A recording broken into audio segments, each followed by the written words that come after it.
Hello दोस्तों, नमस्कार। देखिए, आज हमारा जो टॉपिक है मैथ में वह है आपका समांतर चतुर्भुज। पिछली जो क्लासेस हुई हैं मेंसुरेशन की, उसमें हम लोगों ने वर्ग, आयत और वृत्त, बेलन इन सब के बारे में पढ़ लिया था। काफ़ी अच्छे से वो चीज़ें हम लोगों ने समझी हैं। अब यहाँ पर मेंसुरेशन के क्रम को बढ़ाते हुए यहाँ पे जो टॉपिक है आपका वह है आपका समांतर चतुर्भुज। जिन लोगों ने पिछली क्लासेस नहीं देखी हैं वो लोग देख लें, क्योंकि तब आपको और ज़्यादा अच्छा समझ में आएगा यह टॉपिक। अब मेंसुरेशन का जो यहाँ से पार्ट स्टार्ट होता है, अब यहाँ से जो प्रश्न है बहुत अच्छे लेवल के बनाए जाते हैं। तो समांतर चतुर्भुज क्या होता है और किस आकार का होता है, इन चीज़ों के बारे में समझते हैं और फिर हम लोग इसी क्लास में ही इससे संबंधित जो प्रश्न हैं उन प्रश्नों को भी यहाँ पर हल करेंगे। तो आइए पहले समझते हैं कि समांतर चतुर्भुज क्या होता है। तो देखिए, हमने यहाँ पे एक आकार बना रखा है ये, तो यह जो आकार है यह कहलाता है आपका समांतर चतुर्भुज। अब इसको हम लोग कोई नाम दे देंगे, जैसे हमने नाम दिया इसको P Q R और इस पॉइंट को नाम दे दिया S। अब यहाँ पे आपको ये देख रहा होगा कि यहाँ पे चार भुजाएं हैं। ये भुजा 1, 2, 3 और 4। अब समांतर चतुर्भुज की जो खासियत होती हैं वो क्या होती हैं कि इनमें आमने सामने की जो भुजाएं होती हैं वो बराबर होती हैं और समांतर होती हैं। कहने का मतलब यह कि अगर हम यहाँ पे देखें तो यहाँ पे एक भुजा है PQ, तो हम यहाँ पे लिखेंगे भुजा PQ जो है वो समांतर होगी किस भुजा के, इसके समांतर कौन होगी, SR। तो हम लोग लिखेंगे SR। तो ये भुजा इसके समांतर होगी और समांतर का ये वाला चिन्ह हम लोग यहाँ पे बनाएंगे। ये समांतर का चिन्ह होता है। जहां पर भी ये लगा होगा तो वहां पे आप समझेंगे कि इसका मतलब है समांतर। अब दूसरी चीज है कि ये PQ बराबर भी होनी चाहिए SR के। तो यहाँ पे हमने लिखा दोनों चीजें कि PQ SR के समांतर भी है और PQ SR के बराबर भी है, नंबर 1। और नंबर 2 पॉइंट, अब ये जो दूसरी भुजा है इसको हम लोग देखेंगे तो ये जो है वो समांतर होगी QR के। मतलब हम लोग कहेंगे कि PS समांतर होगी QR के और समांतर के साथ में जो PS है वो बराबर होगी QR के। तो ऐसे जो आकार होता है, अगर इन भुजाओं में ये संबंध होता है तो वो आपकी कहलाती हैं आपकी समांतर चतुर्भुज। अब यहाँ पे देखेंगे कि हम लोग 2 विकर्ण भी बनेंगे और 4 कोण भी बनेंगे, तो उनमें क्या होता है रिलेशन, वो भी चीजें हम लोग अच्छे से यहाँ पे समझेंगे। तो अगर हम लोग बात करते हैं विकर्ण की, तो हम लोग अगर यहाँ पे विकर्ण बनाए तो एक विकर्ण आपका ये बनेगा और जो दूसरा विकर्ण है वह आपका यह बनेगा। तो हमने यहाँ पे 2 विकर्ण बनाए हैं और यहाँ पे आपके 4 कोण आपको वो दिख रहे होंगे। तो जो विकर्ण हैं, पहली चीज तो ये दोनों विकर्ण जो होते हैं आपस में बराबर होते हैं कि नहीं होते हैं, इन चीजों को समझेंगे। तो विकर्ण आपस में बराबर नहीं होते हैं। विकर्ण मतलब अलग अलग होंगे। एक विकर्ण को नाम अगर हम देंगे D1 तो दूसरे विकर्ण को हम लोग नाम देंगे D2। ये जो विकर्ण है वो आपस में बराबर नहीं होंगे और इनमें खासियत ये होती है कि ये एक दूसरे को समद्विभाजित करते हैं। मतलब जहां पे यह काट रहे हैं एक दूसरे को तो वहां से आधा आधा एक दूसरे को डिवाइड करेंगे। तो यहाँ पे हम अगर इस पॉइंट को नाम O दे दें तो PO बराबर होगी OR के, और यहाँ पे अगर हम लोग देखें तो QO बराबर होगी OS के। तो यहाँ पे हम लोगों ने यह समझा कि जो समांतर चतुर्भुज के विकर्ण हैं ये एक दूसरे को समद्विभाजित करते हैं और इनके विकर्ण जो होते हैं वो आपस में बराबर नहीं होते हैं।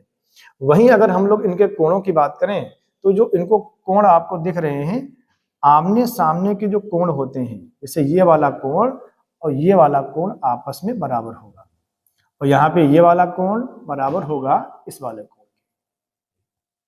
तो हम लोग यह कह सकते हैं कि समांतर चतुर्भुज में आमने सामने के कोण जो होते हैं वो बराबर होते हैं। और दूसरी चीज यहाँ पे समझने वाली यह बात है कि यह भुजा और यह भुजा एक दूसरे के समांतर हैं, तो इनके मध्य बनने वाले कोणों का योग जो होगा वो 180 होगा। तो हम यहाँ पे यह समझेंगे कि एक कोण आपका कौन सा है, कोण S प्लस कोण R, इनकी जो वैल्यू होगी वो 180 अंश के बराबर होगी। वहीं अगर हम ये बात करें तो देखेंगे यह भुजा इस भुजा के समांतर है तो यहाँ से कोण Q और प्लस कोण R, इनका जो योग होगा वो भी कितने डिग्री का होगा, 180 डिग्री का होगा। और अगली चीज आपने जो समझी है वहां पे, यहाँ पे यह क्या कि कोण S बराबर होगा कोण Q के। तो कोण S को हम लोग यह भी कह सकते हैं PSR, और इसको हम लोग कोण Q को कह सकते हैं PQR। तो चाहे आप वैसे लिखें या इस तरीके से समझ लेंगे तो इसमें ज्यादा आपको लिखने की जरूरत नहीं है। तो कोण S बराबर किसके होगा, कोण Q के, और कोण S और कोण R का जो योग होगा वो 180 डिग्री के बराबर होगा। ऐसा इसलिए होता है कि जो भुजाएं समांतर होती हैं उनके मध्य बनने वाले कोणों का जो योग होता है वो 180 डिग्री होता है। तो जैसे अगर हम ये वाला कह दें कि यह वाला कोण 160 डिग्री है, तो इस वाले कोण का मान बताएं, तो 160 में आप 20 जोड़ेंगे तो इन कोणों का योग हो जाएगा आपका 180। इस प्रकार से इन चीजों को हम लोगों ने समझा। अगर हम बात करते हैं इसके क्षेत्रफल की, तो इसका क्षेत्रफल क्या होता है वह हम लोग समझेंगे। तो हम यहाँ पे ये इरेज कर देंगे।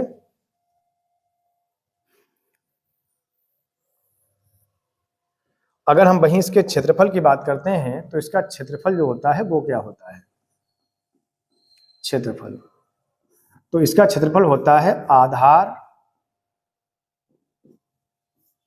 इंटू हाइट, मतलब ऊंचाई। तो समांतर चतुर्भुज का जो क्षेत्रफल होगा वह होगा आधार इंटू हाइट, मतलब अगर आप आधार और ऊंचाई की गुणा कर देंगे तो एक समांतर चतुर्भुज का क्षेत्रफल आपको मिल जाएगा। अब इससे संबंधित प्रश्न किस प्रकार से आते हैं, तो हम लोग सीधे चलते हैं प्रश्नों के ऊपर। चलिए देखिए, यहाँ पे यह प्रश्न है, समांतर चतुर्भुज में विपरीत भुजाएं होती हैं। पहला ऑप्शन है बराबर लेकिन समांतर नहीं होती हैं, ना बराबर ना समांतर, और दूसरा है, तीसरा ऑप्शन है बराबर और समांतर होती हैं और केवल समानांतर होती हैं। तो समांतर चतुर्भुज में जो विपरीत भुजाएं हैं वो आपको बताया गया है कि समांतर चतुर्भुज जो है वो इस आकार में होता है।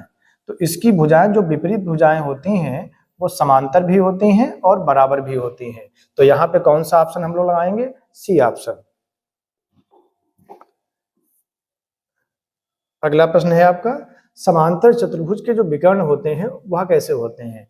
देखिए, पहला ऑप्शन है बराबर होते हैं, एक दूसरे को समद्विभाजित करते हैं, एक दूसरे के लंब होते हैं, बराबर और लंब होते हैं। तो अभी आपको बताया गया कि समांतर चतुर्भुज के जो विकर्ण होते हैं वो एक दूसरे को समद्विभाजित करते हैं। तो यहाँ पे आपका बी ऑप्शन आंसर होगा। अगला है, यदि समांतर चतुर्भुज ए बी सी डी में कोण ए 70 डिग्री हो तो कोण बी का मान बताना है। तो हम लोग यहाँ पे बना लेंगे, जैसे हमने एक समांतर चतुर्भुज बनाया, अब यहाँ पे नाम दे दिया ए बी सी और डी।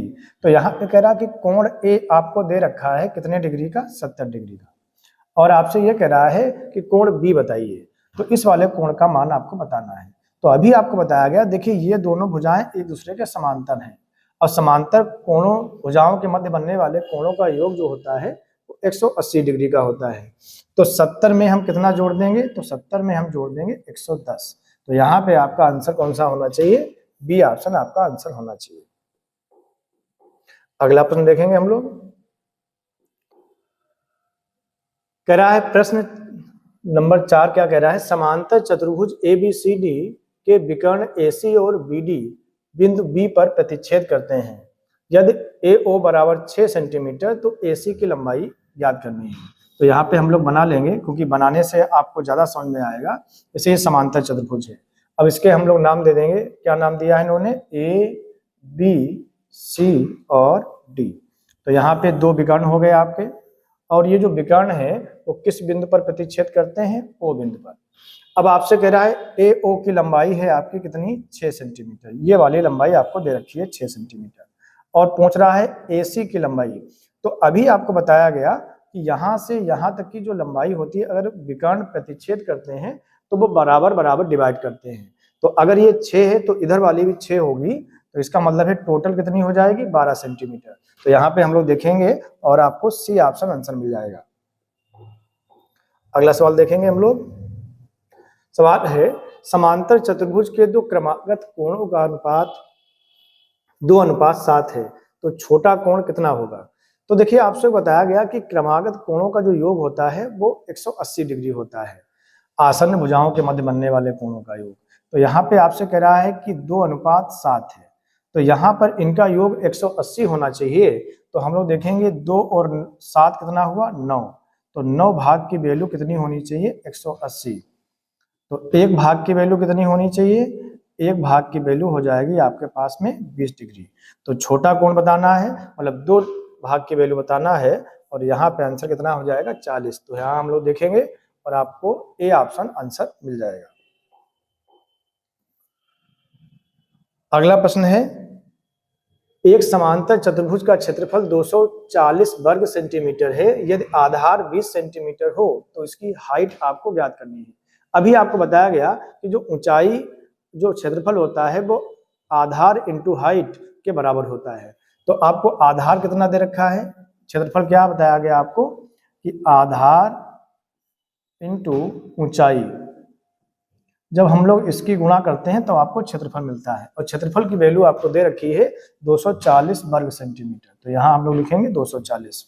आधार आपको दे रखा है 20, तो यहाँ पे हम लोग लिखेंगे 20 इंटू हाइट आपको निकालनी है, तो ये 240 दे रखा है। देखो 0 से 0 कट जाएगा, और ये इसको हम लोग काटेंगे तो h बराबर आ जाएगा 12 सेंटीमीटर। तो यहाँ हम लोग देखेंगे और आपको बी ऑप्शन आंसर मिल जाएगा। अगला सवाल है, यदि किसी चतुर्भुज के विकर्ण एक दूसरे को समद्विभाजित करते हैं तो वह चतुर्भुज कैसा होगा? तो यहाँ पे अभी बताया गया कि समांतर चतुर्भुज के जो विकर्ण होते हैं वो एक दूसरे को समद्विभाजित करते हैं। तो यहाँ पे हम लोग देखेंगे तो कौन सा ऑप्शन आपको मिलेगा? D option. अगला प्रश्न है आपका, समांतर चतुर्भुज ABCD में कोण A बराबर इतना दे रखा है, कोण B बराबर ये दे रखा है, तो x का मान आपको बताना है। तो यहाँ पर क्या दे रखा है? समांतर चतुर्भुज ABC और D। तो यहाँ पे कोण A की वैल्यू आपको दे रखी है 3x - 10, और कोण B की वैल्यू कितनी दे रखी है? 2x + 20। और अभी आपको बताया गया कि इन कोणों का जो योग होगा वो 180 डिग्री के बराबर होगा। तो हम लोग यहीं पे लगाएंगे ये मेथड। तो 3x - 10 प्लस 2x + 20 बराबर कितना होना चाहिए? 180। अब देखेंगे 3x में 2x जुड़ेगा तो 5x मिल जाएगा, और प्लस के 20 में से माइनस का 10 जाएगा, तो प्लस का 10 बराबर 180। ये 10 उधर जाएगा तो घट जाएगा, तो 5x की वैल्यू आ जाएगी 170। तो x बराबर आपका आ जाएगा 5 × 3 = 15 और 5 × 2 = 20। आपसे पूछ क्या रहा है? तो x की मान पूछ रहा है, तो x बराबर हो जाएगा 34। यहाँ पे 34 ऑप्शन नहीं दे रखा है, चेक कर लेते हैं। 3x - 10 और 2x + 20 बराबर 180, तो 5x + 10 170। तो यहाँ पे भाग करेंगे, ठीक है, 34 डिग्री आंसर आएगा, मगर यहाँ पे मान नहीं दे रखा है, कोई बात नहीं है। तो यहाँ पे हमारा आंसर जो आएगा वो 34 आएगा। चलिए अगला प्रश्न देखते हैं हम लोग। समांतर चतुर्भुज की भुजाएं 10 सेंटीमीटर और 6 सेंटीमीटर दे रखी हैं तथा उनके बीच का कोण दे रखा है आपको 30 डिग्री, तो उसका क्षेत्रफल बताना है। तो देखिए कभी ऐसा आ जाता है कि दो भुजाओं के मध्य में एक कोण दे रखा होता है, तो वहां पे क्षेत्रफल निकालने का फॉर्मूला होता है AB sin थीटा। साइन कास आप लोग जानते ही होंगे, तो क्षेत्रफल जो होता है तब क्या हो जाएगा? AB sin theta. और एक दो भुजाएं आपको दे रखी हैं, कौन कौन सी दे रखी हैं? 10 और 6, और थीटा की वैल्यू जो आपको दे रखी है वो कितने डिग्री दे रखी है? 30 डिग्री। तो यहाँ पे मान रखेंगे sin 30, और sin 30 की वैल्यू होती है 1/2। तो 10 × 6 × 1/2, तो हम लोग भाग करेंगे, ये 3 बार जाएगा, और 10 × 3 = 30 वर्ग सेंटीमीटर आंसर आ जाएगा। मतलब आपका ए ऑप्शन आंसर मिल जाएगा। अच्छे लेवल के प्रश्न हैं ये भी। देखते हैं, एक समांतर चतुर्भुज ABCD में E और F क्रमशः AB और CD के मध्य बिंदु हैं। यदि AC और EF प्रतिच्छेद करते हैं तो EF की लंबाई क्या होगी? अच्छा प्रश्न है, जरा इसको देखते हैं। तो पहले हम लोग एक समांतर चतुर्भुज बना लेते हैं। तो समांतर चतुर्भुज जब हम लोग बनाएंगे तो ये हो जाएगा ABC और D। अब जो कह रहा है वह देखिए, आपसे कह रहा है कि E और F क्रमशः AB और CD के मध्य बिंदु है। AB का मध्य बिंदु हो जाएगा आपका E और CD का मध्य बिंदु हो जाएगा आपका F। यदि AC और EF प्रतिच्छेद करते हैं तो देखिए यहाँ पे अगर हम ये AC और EF ये प्रतिच्छेद करते हैं इस बिंदु पर, और आपसे कह रहा है कि EF की लंबाई क्या होगी, EF की लंबाई क्या होगी, मतलब ये लंबाई आपसे पूछ रहा है। तो देखेंगे अगर कोई मध्य बिंदुओं को मिलाने से कोई रेखा प्रतिच्छेद करती है तो जो विकर्ण होता है उसके आधे के बराबर होती है। तो यहाँ पे हम लोग ऑप्शन देखेंगे AC के आधे के बराबर, और AC क्या है हमारा विकर्ण, तो यहाँ पे आपको C ऑप्शन आंसर मिल जाएगा। क्वेश्चन नंबर 11 क्या है, एक समांतर चतुर्भुज का क्षेत्रफल 128 वर्ग सेंटीमीटर है। यदि आधार को 2 गुना और ऊंचाई को आधा कर दिया जाए तो नया क्षेत्रफल क्या हो जाएगा। तो आपको बताया गया है कि जो क्षेत्रफल होता है वो क्या होता है, आधार इंटू ऊंचाई, ये क्षेत्रफल होता है। और इसकी वैल्यू आपको दे रखी है, इसकी वैल्यू कितनी दे रखी है, 128 वर्ग सेंटीमीटर। अब आपसे कह रहा है यदि आधार को 2 गुना कर दिया जाए, तो आधार को 2 गुना कर देंगे तो 2 इंटू आधार हो जाएगा, और ऊंचाई को आधा कर दिया जाए तो अगर हम ऊंचाई को आधा करेंगे तो यह बनेगा। तो आपसे कह रहा कि क्षेत्रफल पे क्या फर्क पड़ेगा, अगर हमने इसको 2 गुना किया, इसको आधा कर दिया तो 2 से 2 तो कैंसिल हो गया, मतलब क्षेत्रफल हमारा वही रहेगा जो पहले था। तो क्षेत्रफल कितना आ जाएगा, 128, मतलब जो है आपका आंसर वही रहेगा।